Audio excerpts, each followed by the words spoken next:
Welcome to another episode of Redesigning Your Relationships. I'm your host, Giovanna Burgess-White, with my co-host. Hello, I'm Yvette Valdenegro. Woohoo! Women's Month. And Women's Month, we're still celebrating Women's Month. If you saw us last week, we did a special bonus episode on actual International Women's Day. Loving all the posts that people are saying it's Women's Day every day. I really hope it's like that for everyone. And then we're going to bring you another little mini series today and talk about Times Women's oh Lord, I'm gonna butcher that. Anyway, Time to Inspire Inclusion by the top women of Times. There we go. Magazine. Woo! That was a lot. I was waiting for you to spit out the word magazine. Yes, Time magazine. the magazine's top women to inspire that have already inspired inclusion, and we really just picked a few to talk about because there's a whole list of them. But it's like, okay, so it's obviously International Women's Month. We just celebrated International Women's Day. So I was like, why not go international? Why not see what in the world is going on out there? But the fun thing about this is we're going to talk about a few of these ladies that are it's very interesting. And I know anybody listening is going to find inspiration to their personal stories and how they started, because I feel like we as women, we always feel like our circumstances are going to dictate the outcome of whatever's going to happen. And all these women clearly have defied any logical anything to, if you just saw them in the moment in their life and said, this is going to be the rest of your life, and had no idea that their life was going to be completely transformed. I'm sure they didn't have a clue either. So it's just to say, we don't know. We have no idea, but let's be inspired by them, because who knows, this one little choice, one little decision can completely not just change their own lives personally, but could change the outcome for thousands of people that you literally will affect. That's what this is why I think that going globally and these amazing women, which I will say, two of them I'd never even heard of before until reading about them. And I went, isn't it a shame that how incredible they are and we don't even know their story? So why not share it? So we hope that this helps you, and then you can go, again, we got it from Time Magazine, so you can go back and read more about it, but we're going to just do a tidbit of a few of the women that we selected, and then we'll be back next week with another amazing episode for Women's Month. So let's get started. All right, let's get going. Okay, and some of this I'm going to read because I don't want to chop up their successes and their accomplishment, but this beautiful woman, Nadia Murad, in 2014, I just kind of want to paint a picture. She's 21 years old. She lives in a village, and every single one of her family members gets killed. I'm like, it's just completely destroyed. And she's like, oh my God, what the heck am I going to do? Right. So she decides that she's going to fight against the people who've come in. They call the Islamic State fighters. Okay. I don't want to get into the political side of it, other than that's who she was fighting against. So she decides that she's going to put this initiative together and start fighting against the unfairness, because not only was everybody killed, but we all know in war, unfortunately, one of the greatest things that happens with women and children is that they're raped and treated horribly. So her whole aspect was like, this just needs to end. So she puts together a reform. She writes her story, writes a book, becomes a Nobel Peace Prize winner, hooks up with Amal Clooney, which we all know who that is.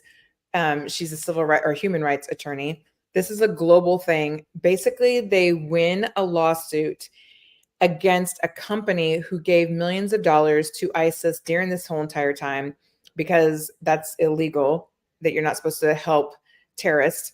And they won. But the point to all this is, at the very end, she's like, I may have not had my dream come true, which ironically, her dream was to have her own salon in her own village. So I am not minimalizing that at all, but isn't that most of us? Our dream is this big, right? We think, oh, I live in this village. This is where I grew up. These are my people. I'm just going to be a beautician and I'm going to do hair my entire life. Has no idea that she's going to be the catalyst to reform and change and money being put back in the right pockets and opening up the eyes and changes to when women are raped and children raped as well. It's so wrong. I don't care if it's war or not. It's horrible. But to know that at the end of the day, and I don't even think her life's not over. I mean, I feel like this woman's just beginning. The impact that she has had. And that's not to say that being a beautician is not impactful, because God knows, I know I've been in the chair and I love talking, and boy, it's like very therapeutic. There's a whole different space for that. But how incredible that just her desire to say, this is not right. This is so not right what happened to my people. She stood up for it, and now look at her. Yeah, that's a great story. And again, she's still young. She did that at 21. She's in her 30s. Her quote here, I'm going to read that. "I know I wasn't able to open my salon, but I'm proud to say that at least I can help other women and girls in Iraq do it." So I love that. It's, again, we never know what we're doing. Like when people ask us, like, what do we do? And like just inspiring and telling our story and doing what we know may not, she never knew that this was going to get like this, and hooking up with the right people, because love that women supporting women. She called the right people. All right, let's go to number 2. Is this geneticist? Am I on the right one? Marlene? Yep. Okay, perfect. All right. Are you going to go through them and I'm just going to read the quotes? Is that what we're doing? We can. Yeah. Okay. So this is her story. She basically, again, at a young age, was pregnant and went to the doctor, and nobody really listened to her. Of course, she had nausea and she was throwing up. The candy coat, right? Okay, take these pills, calm you, you should be fine. No one listened to her. She's like, no, I think there's something really wrong. Come to find out, she had what's called, and I don't want to hack this up, hyperemesis gravidarum, and they call it HG, which I'm sure many women know what that is, because it is a severe form of nausea and throwing up while you're pregnant. And people just lumped it into one category of, oh, you just have morning sickness or whatever, and not knowing, like, no, this is really a really bad thing. So her story is, she's a doctor. She goes into genetics and she's like, no, there's got to be a reason that all this is happening. She basically discovers that there's 2 genes that are linked to fibroids, and starts the open door of, okay, this is like a thing. Now, again, she gets pushback. People don't listen. There's not initiatives. People are not funding this like they should, until one day Kate Middleton comes around. She has the exact same thing, which is, I'm sorry for her, but the wonderful thing is at least that brought more awareness, opened up the doors to actually funding and people actually doing tests and figuring out like what in the world's going on, which she did, which I think was genius. She asked a certain company and said, hey, listen, you're getting all the genetic material from 50,000 people already. Can we not take that genetics and then try to figure out where all this is stemming from and how we can help women? She did. She got all, and then now she's been able to process and go back and say, okay, these genetic codes, these DNA, and they call it HG15, is now linked and you can find it. And so now people know that they have it, but it's also, again, how one thing goes to another.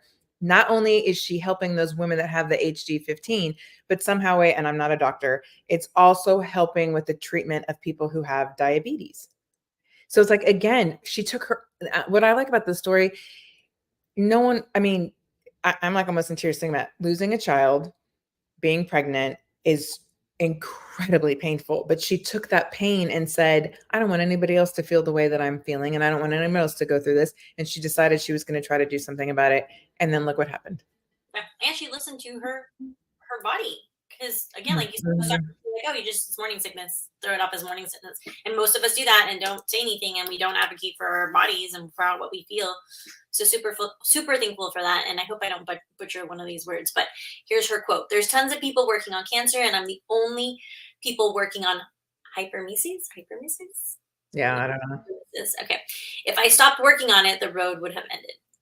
So extremely thankful for her to use her voice and to, again, it's crazy how when it happens to a celebrity, but like you said earlier, thank goodness that she said something, because that's really how these things work.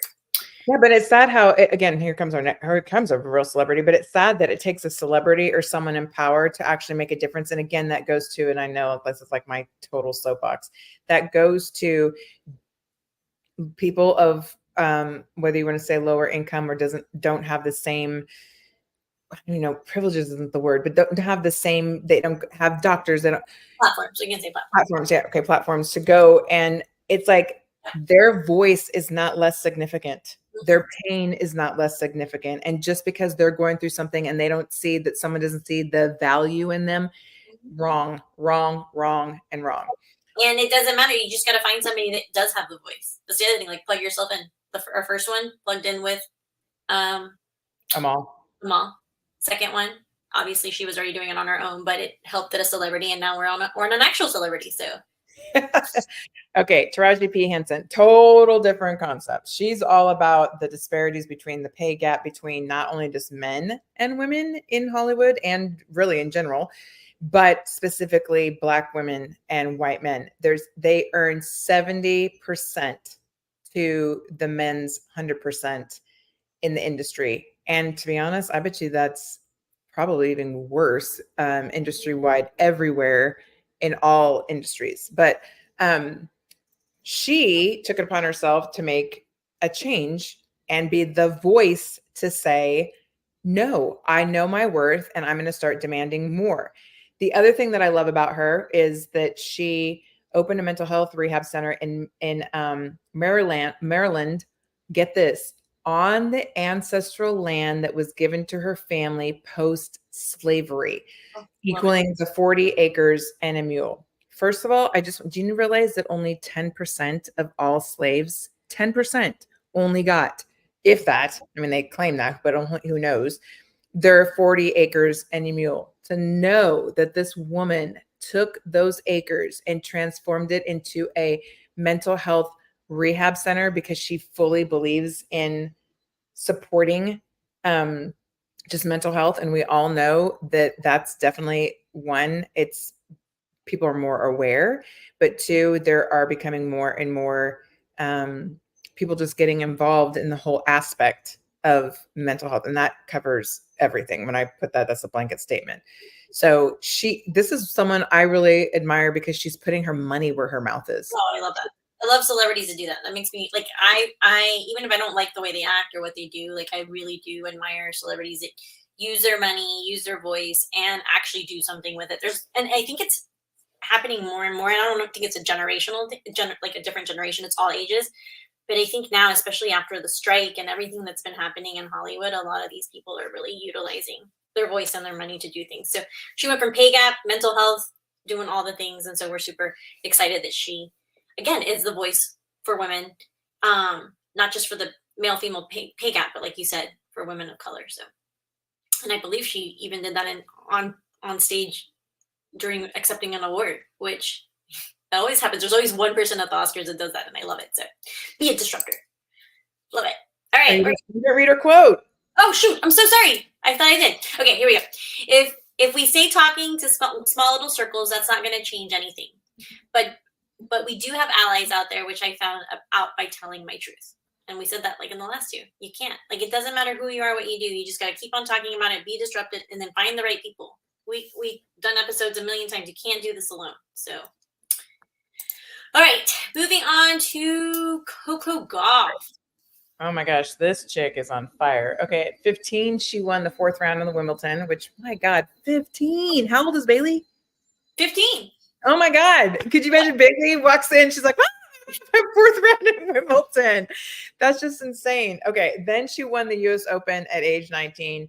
She is the world's highest paid female athlete. Doing this.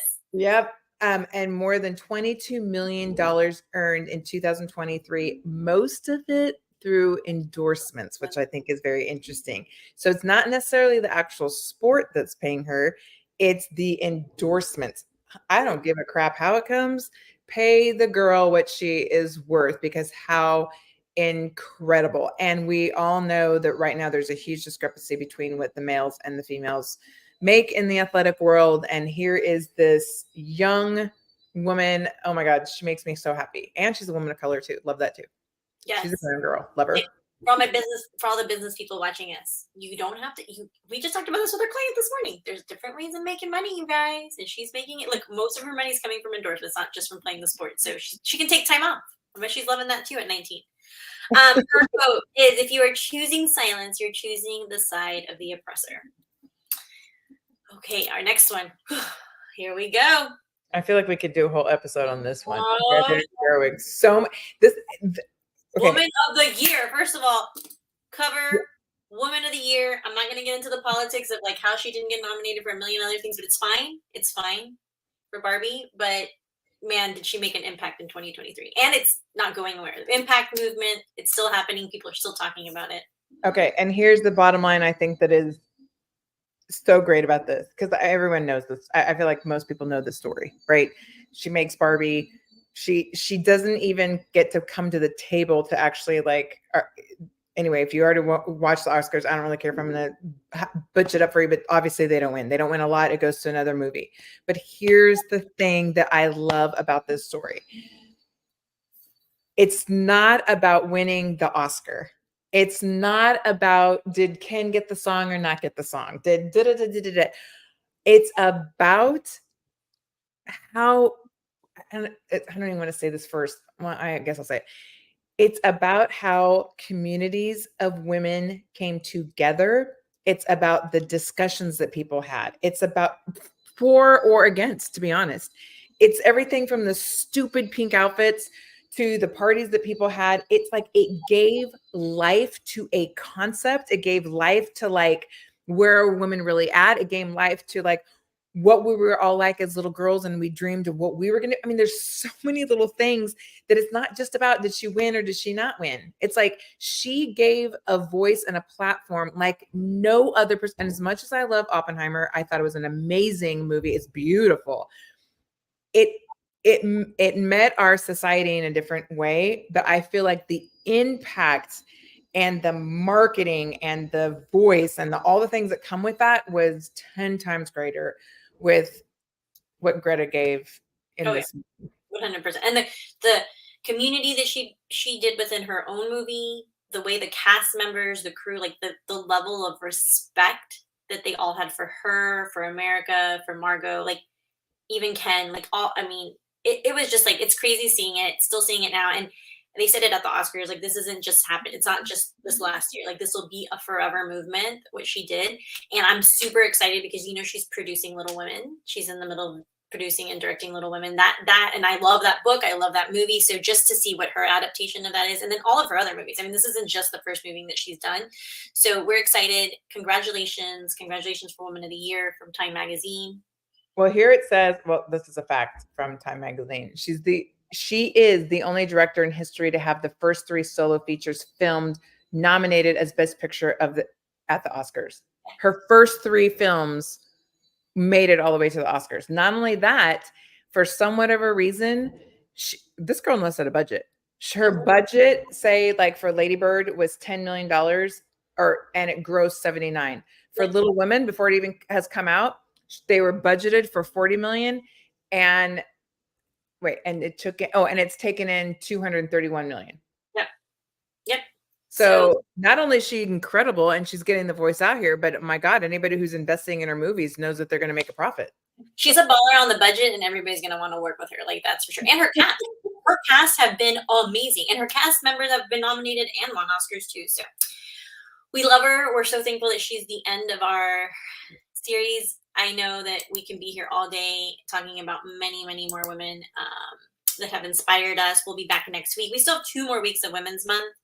We're coming up with some good stuff, you guys. Like this, like again, if you didn't see International Women's Day, you know that this is my second favorite month after my birthday. But my birthday's right after this month, so I'm just like on a 61-day like crazy like. It's like, it's like I'm like, can it be March and April every month of the year? And I say yes, we're gonna make that happen. So thank you for being here. We didn't have a sponsor last week because it was International Women's Day, but we are going to talk about the YGC Collective because people are asking about it. We are still working on the leadership on who's coming to speak on that stage, but this episode is sponsored by the YGC Collective. Our tickets will be on sale in April. Like I said, we are doing everything on the back end to get the most amazing women-led organizations to be your speakers, to make sure that we do not miss a beat. If you haven't been to any of our events that we've produced, that we've been at, that we've collaborated at, don't worry, you can be there August 19th and 20th. There is information on our website, but like I said, this is really more for the speakers, the women-led organizations, and our corporate sponsors and collaborators that are going to do this with us. But reach out to us. If you have any questions, come April, we will have a way for you to come to the VIP night and also come to our general day, and that is August 19th and August 20th. We'll be back next week, every Wednesday at 12. Did I miss anything? Nope. All right. Till next week. Bye. All right.